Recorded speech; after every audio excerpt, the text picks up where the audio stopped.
लोगों के पास काफ़ी सारी डिग्रियाँ तो है बट एग्जैक्टली जो टेक्निकल स्किल्स उनमें होनी चाहिए वो सारी नहीं आ पा रही है। एआई में तो काफ़ी ज़्यादा योगदान इंडिया का रहने वाला है क्योंकि आजकल हम लोग देखते हैं जो भी बड़े बड़े सीईओज है वो सारे इंडिया से ही निकल रहे हैं। इंडिया में हर दूसरे व्यक्ति के पास $1 मिलियन आइडियाज़ है बट एग्जीक्यूशन काफ़ी ज़्यादा मैटर करता है कि आप कितना टाइम एग्जीक्यूट करने में लेते हो। हेलो एंड वेलकम टू पैसा लाइव। आज हमारे साथ मौजूद हैं रोहित उगले जो कि फाउंडर है सेटमेट ग्रुप के। बहुत बहुत शुक्रिया आपका हमारे साथ जुड़ने के लिए। सर, सबसे पहले बताइए आपका ग्रुप क्या काम करता है और कितना डाइवर्सिफाई आपने किया है। कम से आपने आईटी से शुरुआत की थी, उसके बाद आप किस तरीके से दूसरे वेंचर्स में घुसे हैं? सितंबर 2017 में हमने सेटमेट ग्रुप की शुरुआत की थी। शुरुआत में हम लोग आईटी सेक्टर में काम कर रहे थे जिसमें हम लोग सॉफ्टवेयर डेवलपमेंट और वेबसाइट डेवलपमेंट की सर्विसेज काफ़ी सारे स्टार्टअप्स को और एमएनसीज को कर रहे थे। तो अभी पिछले 2 सालों में हमने सेटमेट फार्मा स्टार्ट किया जिसमें हमारी खुद की कुछ मेडिसिन्स है जो पुणे और मुंबई में अभी काम कर रही है। आगे चल के हम लोग एक फ्रेंचाइजी सेटमेट फार्मा की लॉन्च करने वाले हैं। और हमारा एक सेटमेट इवेंट्स है जिसमें हम लोग म्यूज़िक कॉन्सर्ट्स करते हैं। हाल ही में जिसमें हमने हनी सिंह का म्यूज़िक कॉन्सर्ट्स पुणे और मुंबई में किया था और आगे चल के काफ़ी सारे इंटरनेशनल आर्टिस्ट का कॉन्सर्ट्स लाइनअप है। सर, आईटी इंडस्ट्री में काफ़ी बूम आया 1990s के बाद और हमने देखा कि अब काफ़ी रिसेशन आ रहा है खासकर यूएस मार्केट में। कैसे देखते हैं आप आईटी इंडस्ट्री के प्रोस्पेक्ट और अभी जैसे ले ऑफ्स हो रहे हैं इसके बीच आईटी इंडस्ट्री कैसे सर्वाइव करेगी? आईटी के लिए तो अभी थोड़ा सा टफ चैलेंजेस है बट एज अ कंपनी जब हम चीज़ें देखते हैं जो एग्जैक्टली रिक्वायर्ड टैलेंट है मार्केट में उसकी काफ़ी सारी कमी है। जैसे कि हम लोग हायर करते हैं, हमें जहाँ पे 2 लोग हायर करने वहाँ पे हमें 200 इंटरव्यूज़ लेने की पड़ते हैं। लोगों के पास काफ़ी सारी डिग्रियाँ तो है बट एग्जैक्टली जो टेक्निकल स्किल्स उनमें होनी चाहिए वो सारी नहीं आ पा रही है। तो इसी के हिसाब से हमें लगता है कि जो परफेक्ट और एक्यूरेट कैंडिडेट्स है उन्हें तो कोई चैलेंजेस तो फेस नहीं होनी चाहिए। हालांकि एआई जितना एडवांस्ड आ रहा है उसे ऑपरेट करने के लिए भी काफ़ी सारे लोगों की रिक्वायरमेंट है। सर, आईटी की आपने बात करी और आईटी में वर्क एफिशिएंसी की बात करी, एम्प्लॉय बेनिफिट्स की बात करी, किस तरीके से कितना मुश्किल होता है और आपका प्रोडक्ट ऐसा कुछ आ रहा है जो एम्प्लॉय स्कोर बताएगा और एम्प्लॉयज़ की एफिशिएंसी को बेहतर बनाएगा, उसके बारे में आप क्या बताना चाहते हैं? जी, अभी तक हम लोग प्रोडक्ट बेस में काम नहीं किए थे। हमारा कंपनी जो था वो सर्विस बेस्ड कंपनी था। अभी हम लोग हमारा फर्स्ट प्रोडक्ट लॉन्च करने जा रहे हैं जिसमें नाम अभी हम लोग डिस्क्लोज नहीं कर रहे बट प्रोडक्ट का मोटो है कि जिस तरीके से सिबिल का स्कोर होता है जिसमें एक कैंडिडेट का जो भी पर्सन है उसका हमें सभी फाइनेंशियल डेटा मिल जाता है, उसका डिफ़ॉल्ट्स और सारी चीज़ें।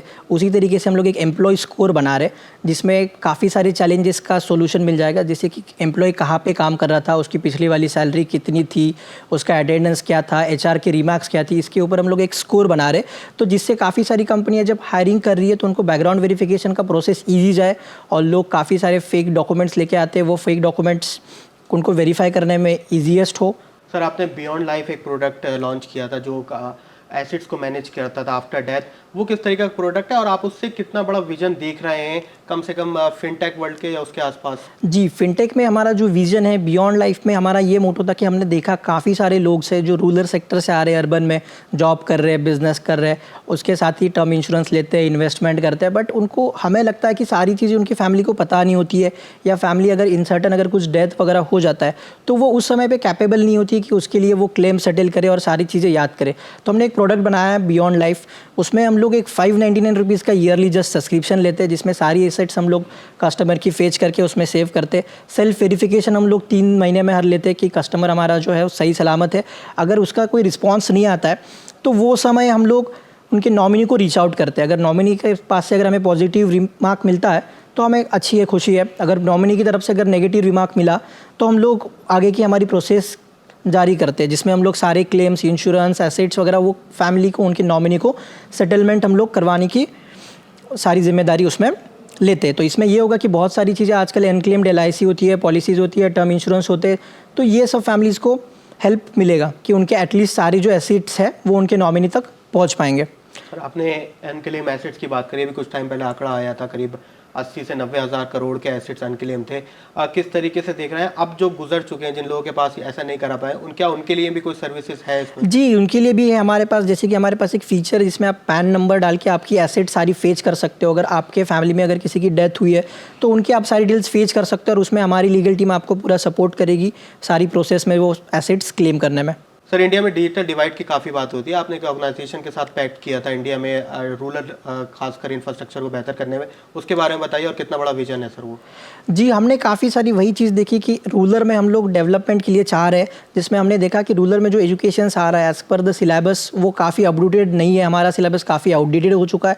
टेक्नोलॉजी जिस हिसाब से बढ़ती जा रही है उस हिसाब से एजुकेशन हमारा नहीं बढ़ते आ रहा है। तो इसीलिए हमने एक एजुकेशन में ट्रेनिंग्स रूरल के लिए चालू की थी, जिसमें हम लोग 3 मंथ्स का एक ट्रेनिंग बच्चों को प्रोवाइड करते हैं, जिसमें हम लोग आज की डेट में जो एक्यूरेट सारी चीज़ें चल रही है उसके बारे में उनको काफ़ी सारा नॉलेज देते हैं, जो उनको आगे जॉब और प्लेसमेंट या स्टार्टअप करने में सपोर्ट होता है।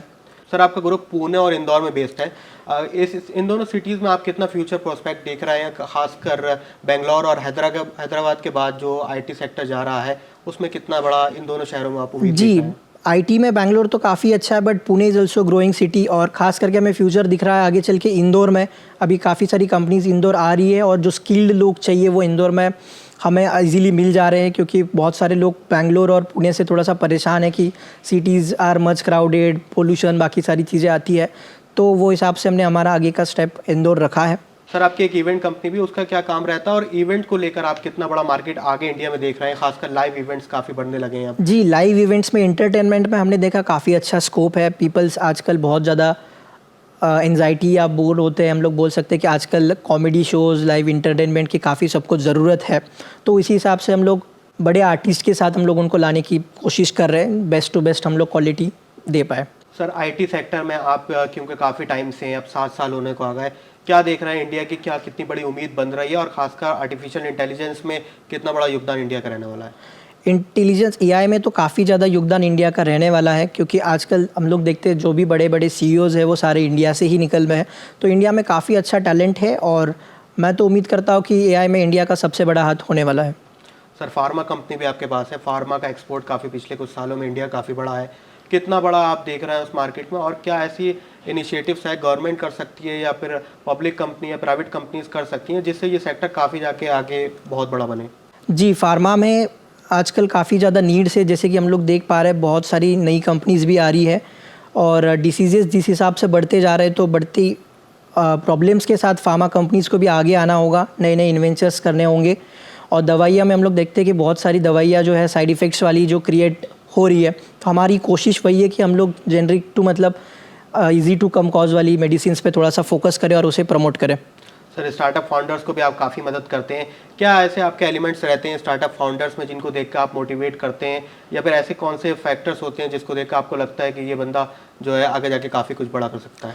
जी, स्टार्टअप्स में हम लोग अभी जो 7 साल में मैंने देखा कि मैंने बहुत सारे more than thousands of startups के लिए काम किया जिनके विजन्स थे, बहुत सारे एप्लीकेशन और टेक को लेके आते हैं। तो टेक प्लेटफॉर्म ये है जो आजकल ज़्यादा ग्रो कर रहा है, तो हमें बहुत सारे स्टार्टअप्स मिलते हैं जिनका बजट नहीं होता है, काफ़ी सारे चैलेंजेस उन्हें फेस करने पड़ते हैं कि सर हम लोग बड़ी कंपनी से सर्विसेज ज़्यादा नहीं ले पा रहे।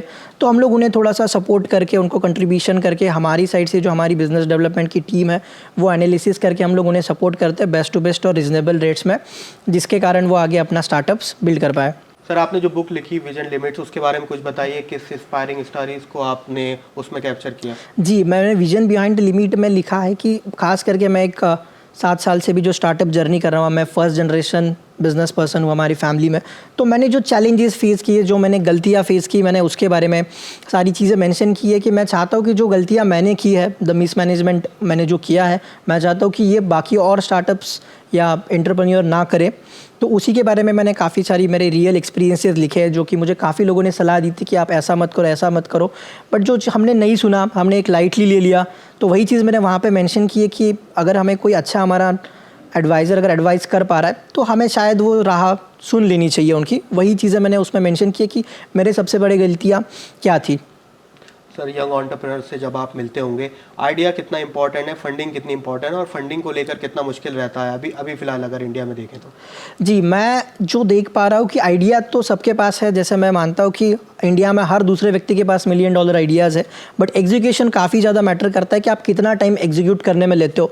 तो मेरा तो यही सजेशन है, मैं यही हिसाब से देखता हूँ कि लोग कि आप आइडिया है ठीक है, बट आप उस पर भले ही 10% स्टार्ट करो, बट यू स्टार्ट नाउ। मेरा यही कहना है कि आप इमीडिएटली उस पर स्टार्ट करें। अगर आप अच्छा करते हो तो इन्वेस्टमेंट काफ़ी अच्छे मिल रहे हैं, काफ़ी सारे स्टार्टअप्स हैं जिन्हें काफ़ी अच्छे इन्वेस्टमेंट्स मिल रहे हैं।